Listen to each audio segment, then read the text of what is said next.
दोस्तों, जब मैंने गूगल पर सर्च किया कि दुनिया का सबसे अच्छा इंसान कौन था, तो गूगल ने जवाब दिया कि पैगंबर मोहम्मद सल्लल्लाहु अलैहि वसल्लम। फिर मैंने गूगल पर सर्च किया कि पूरी इंसानियत में सबसे अच्छा इंसान कौन था, तो गूगल ने जवाब दिया कि पैगंबर मोहम्मद सल्लल्लाहु अलैहि वसल्लम। दोस्तों, उस नबी के उम्मती है जिनको नबूवत मिलने से पहले भी जब मक्का की सरजमीन पर जहालियत का दौर था, उस दौर में भी आप सल्लल्लाहु अलैहि वसल्लम को सादिक और अमीन के नाम से पुकारा जाता था। और जब आप सल्लल्लाहु अलैहि वसल्लम को नबूवत से नवाजा गया तो सबसे पहले आपने अपना किरदार पेश किया और सब मक्के वालों से कहा कि मैं 40 साल तक तुम्हारे बीच रहा हूँ, अगर तुमने मेरे अंदर जिंदगी में कोई नक्श देखा हो तो बयान करो। किसी भी मक्का में रहने वाले की जरूरत नहीं पड़ी कि आप सल्लल्लाहु अलैहि वसल्लम के किरदार पर उंगली उठा सके। दोस्तों, इसमें कोई शक नहीं है कि दुनिया का सबसे खूबसूरत और तरीन नाम अल्लाह है, और दुनिया का सबसे मीठा और प्यारा नाम मोहम्मद, और दुनिया की सबसे कीमती और बेहतरीन इंसान उम्मत मोहम्मदिया है, क्योंकि हम उस नबी के उम्मती है जिनकी उम्मत में आने के लिए खुद पैगंबरों ने दुआई की है। तो इस वीडियो में हम बात करेंगे अल्लाह के महबूब हमारे प्यारे नबी हजरत मोहम्मद सल्लल्लाहु अलैहि वसल्लम की कुछ हदीसों के बारे में।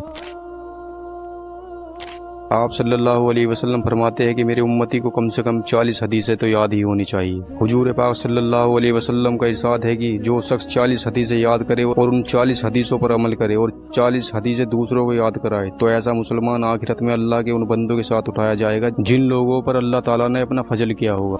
हजरत अनस रिवायत करते हैं कि आप सल्लल्लाहु अलैहि वसल्लम ने इरशाद फरमाया कि तुम में से कोई आदमी मोमिन नहीं हो सकता जब तक कि वो अपने भाई के लिए वही ना चाहे जो वो अपने लिए चाहता है। मुसलमानों को चाहिए कि वो मुसलमानों से भी और तमाम इंसानों से भी खैर ख्वाह रहे। ऐसे इंसान की दुनिया और आखिरत बड़े आराम और सुकून से गुजरती है। हजरत अबू हुरैरा रज़ियल्लाहु ताला अन्हु रिवायत करते हैं कि आप सल्लल्लाहु अलैहि वसल्लम ने इरशाद फरमाया, अल्लाह ताला ऐसे आदमी की नमाज की तरफ को देखता ही नहीं जो रुकू और सजदे के दौरान यानी कोमा के दौरान अपनी कमर को सीधा ना करे। हजरत अब्दुल्ला बिन उमर रज़ियल्लाहु ताला अन्हु से रिवायत है कि रसूलुल्लाह सल्लल्लाहु अलैहि वसल्लम ने इरशाद फरमाया, अल्लाह ताला के रास्ते में जिस शख्स के सर में दर्द हो और वह इंसान उस पर भी सवाब की नियत रखे, तो अल्लाह ताला उसके पहले तमाम गुनाह माफ कर देते हैं।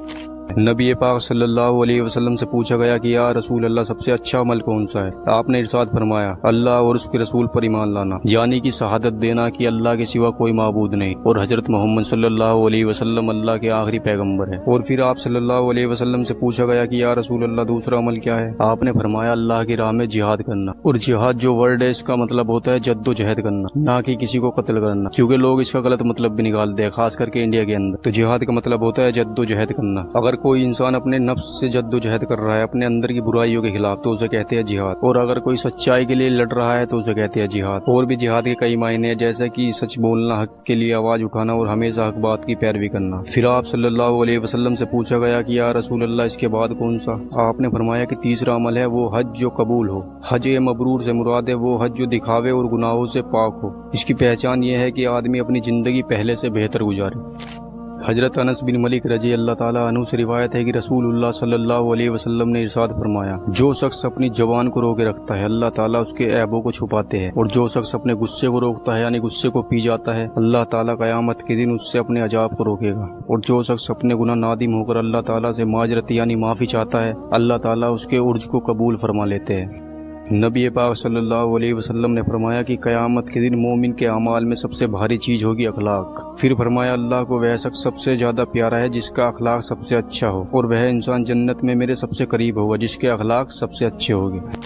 नबी पाक सल्लल्लाहु अलैहि वसल्लम ने फरमाया कि क़यामत के दिन सबसे पहले नमाज का हिसाब लिया जाएगा। अगर नमाज सही हुई तो बाकी अमाल भी सही माने जाएंगे, और अगर नमाज खराब हुई तो बाकी अमाल भी खराब माने जाएंगे। फिर फरमाया कि नमाज दीन का स्तंभ है, जिसने इसे छोड़ दिया उसने दीन को गिरा दिया।